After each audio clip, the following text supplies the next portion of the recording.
Let me tell you about the pyramid.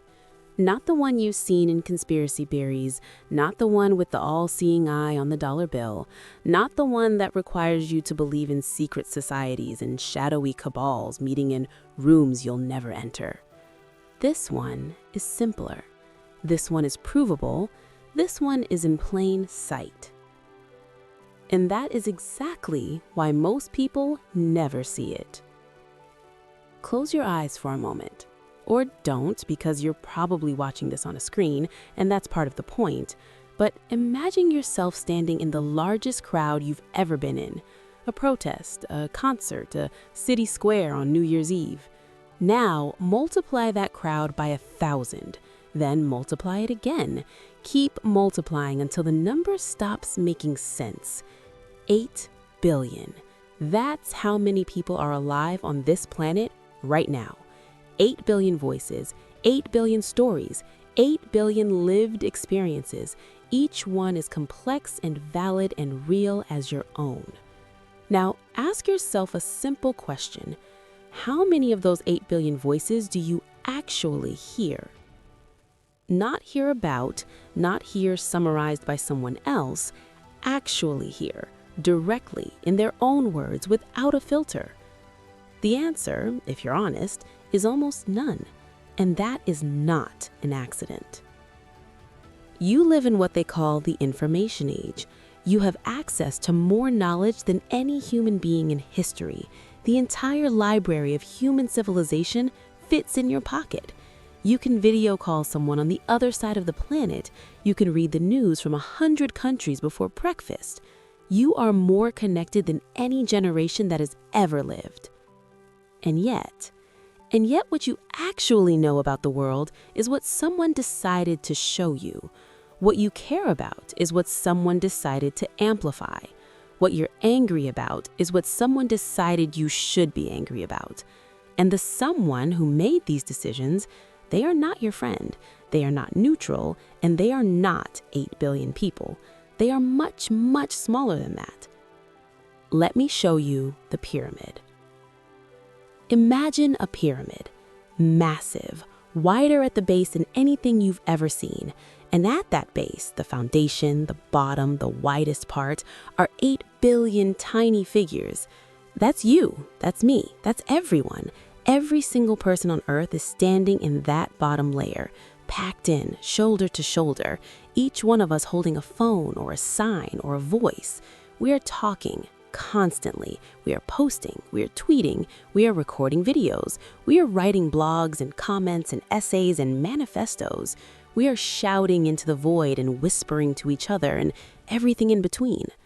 The base of the pyramid is loud, chaotic, overwhelming.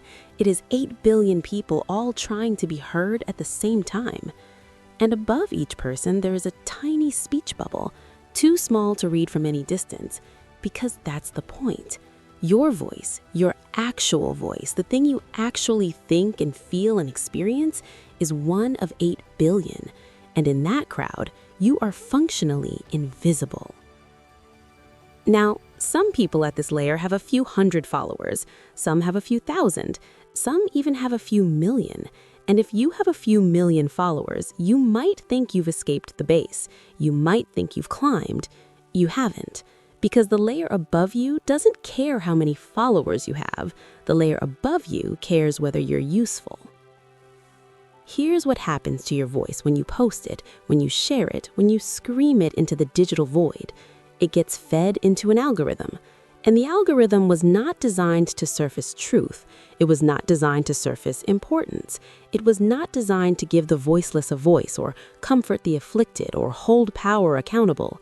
It was designed to maximize engagement, and engagement means clicks, and clicks mean ad revenue, and ad revenue means profit, and profit means the people who own the algorithm stay wealthy.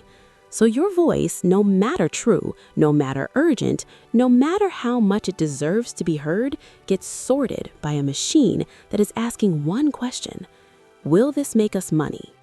If the answer is yes, it might get a little boost. It might reach a few more people. It might trend for an hour before the algorithm decides the next thing is more profitable. If the answer is no, it gets buried. not deleted, not censored, just buried under 8 billion other voices that were also asking to be heard. And here is the thing most people never realize. The algorithm is not neutral. The algorithm has a boss, and the boss has a boss. And if you followed that chain upward, you leave the base of the pyramid. Above the base, there's a second layer, smaller, not 8 billion people, more like 10,000. These are the journalists, the activists, the independent creators, the documentary filmmakers, the investigative reporters, the people who are trying, genuinely trying to take the voices from the base and carry them upward, to tell the stories that matter, to hold power accountable, to speak truth. And some of them are good, some of them are tired, some of them are compromised without even realizing it, but they are all standing at this layer, collecting voices, conducting interviews, doing research, writing articles, producing videos. They are the filters. They are deciding, or think they're deciding, which of the 8 billion voices deserves amplification. But here's the problem. Between layer 2 and layer 3, there are gates, huge gates. And those gates are not controlled by the journalists. Those gates are controlled by the platforms, the publishers, the advertisers, the legal teams, the national security apparatus, and most importantly, the people who own the institutions that employ the journalists. The gates are labeled. One says, advertiser approval. If your story threatens the revenue model of the publication, it gets killed or softened or delayed until the moment is past. This is not a conspiracy. This is a business decision, and it happens every single day. Another says shareholder interest. If your reporting threatens the stock price of the parent company or the stock price of a company that the parent company's largest investors also invest in, it gets modified.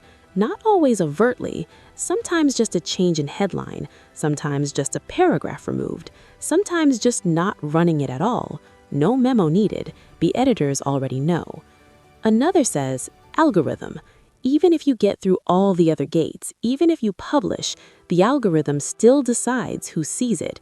And the algorithm is not designed to surface the most important stories. It's designed to surface the most engaging stories.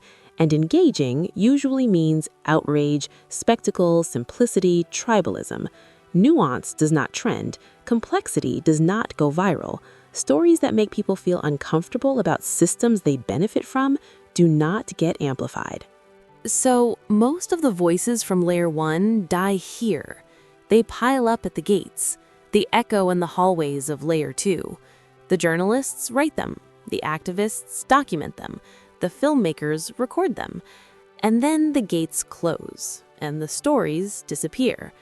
Not because they weren't true, not because they weren't important, but because they weren't useful to the people who control the gates. And the people who control the gates, they live in layer 3. Layer 3 is much smaller, not 10,000 people, more like 100 institutions.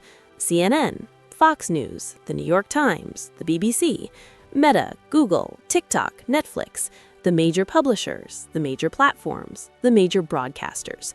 These are the amplifiers. If a story makes it to this layer, it reaches millions. If it doesn't, it reaches no one, or at least no one who isn't already looking for it.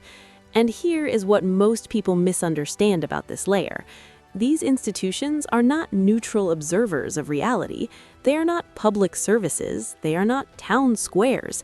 They are businesses. And like all businesses, they have one primary obligation: to generate profit for their owners. Not to inform you, not to educate you, not to challenge power, to profit. And profit comes from attention. And attention comes from content that keeps you watching, keeps you clicking, keeps you coming back. So what gets amplified? Stories that make you feel something, preferably something intense. Outrage, fear, tribal superiority, contempt for the other side, spectacle, scandal, crime, disaster, the personal failings of celebrities and politicians. What doesn't get amplified? Stories that require you to question the system itself. Stories that implicate the ownership class. Stories that would require you to change your behavior or confront your complicity. Stories that don't fit a simple narrative. Stories that take longer than 2 minutes to explain. Not because there's a secret meeting where they decide what to censor, but because the people who work at these institutions, the editors, the producers, the executives, have been selected over decades for their ability to understand what serves the institution without needing to be told. It's not a conspiracy, it's a culture of incentives that all point in the same direction. Don't bite the hand that feeds you. And who feeds them? Layer 4. Layer 4 is smaller still, not 100 institutions, about 15 asset management firms.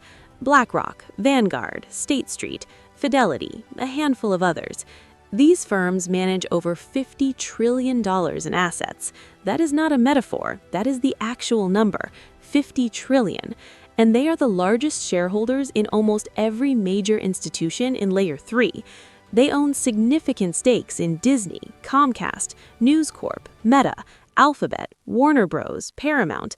They don't need to own all of it, they just need to own enough to influence.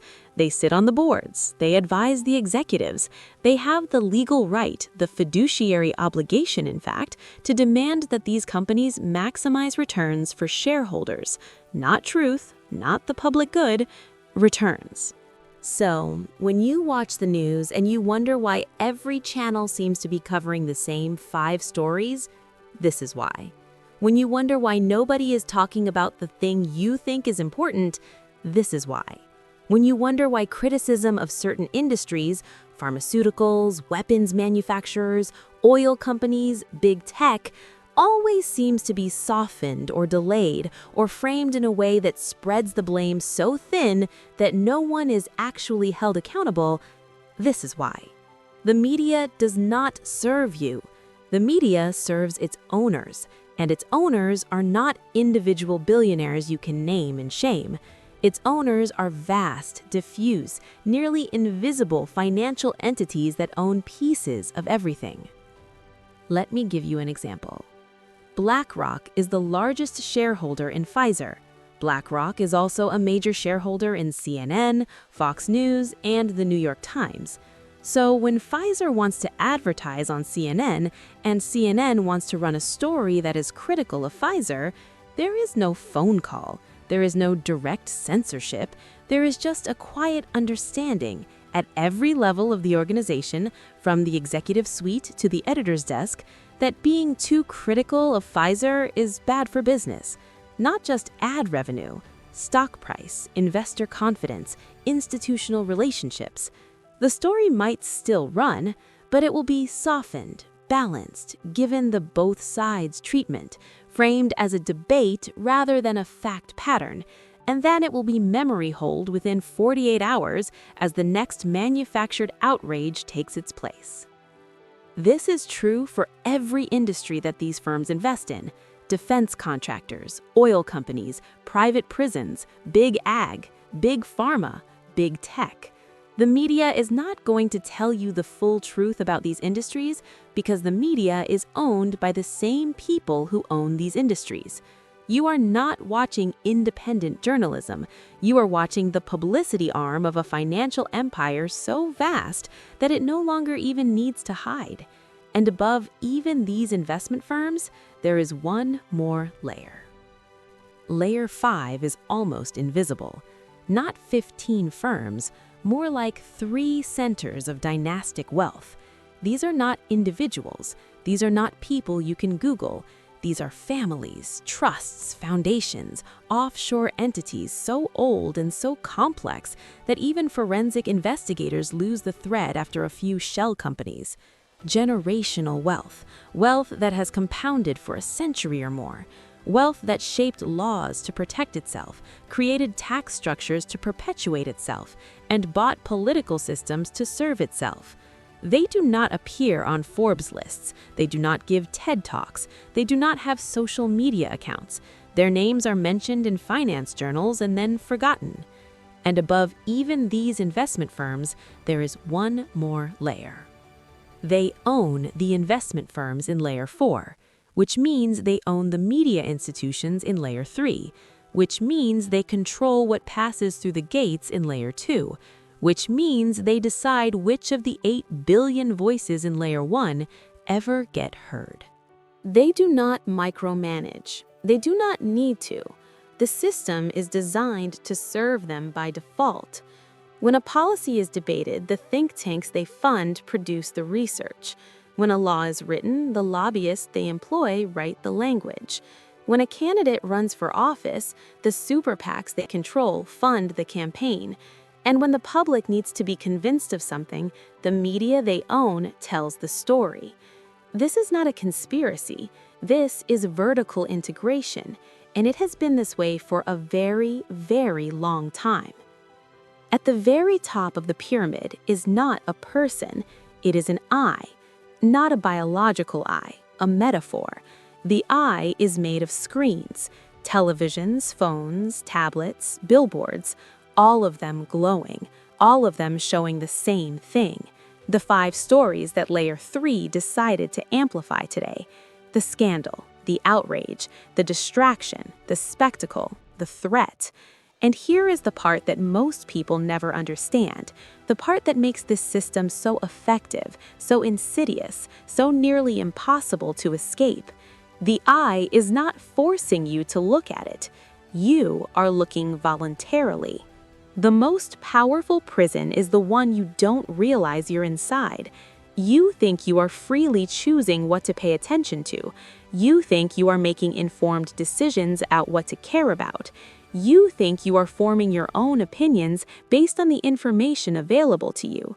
But the information available to you was curated. The options you were given were pre-selected. The debate you are having was framed by someone else. And the person who framed it benefits from you never questioning the frame. You are not being directly controlled, you are being managed, and the management is so sophisticated, so pervasive, so normalized that it feels like freedom. You can choose any channel you want, you can follow any account you want, you can read any publication you want, but all of them are owned by Layer 4, all of them are filtered by Layer 3, and all of them are designed to keep you looking at the eye instead of looking at the pyramid. Let me show you how the arrows work. From the base of the pyramid, from you, from me, from the 8 billion, thin, fading arrows rise upward. They are labeled your voice. Most of them disappear before reaching Layer 2. A few make it to Layer 3. Almost none make it to Layer 4. None make it to Layer 5. Your voice, no matter how loud you scream, is designed to dissipate before it threatens power. But from the top of the pyramid, from the eye, from Layer 5, from the interests of the ownership class, thick, glowing arrows descend. They are labeled approved narrative, and they reach everyone in Layer 1 simultaneously. These are the stories you cannot escape. These are the outrages that appear on every screen at once. These are the debates that are impossible to avoid. These are the distractions that deploy the moment something in Layer 4 or Layer 5 needs to be protected. You are not crazy for feeling like the news is always telling you what to care about instead of letting you decide.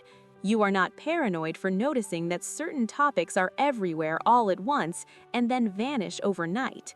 You are not imagining that the range of acceptable opinion on television is much narrower than the range of opinion in the actual population.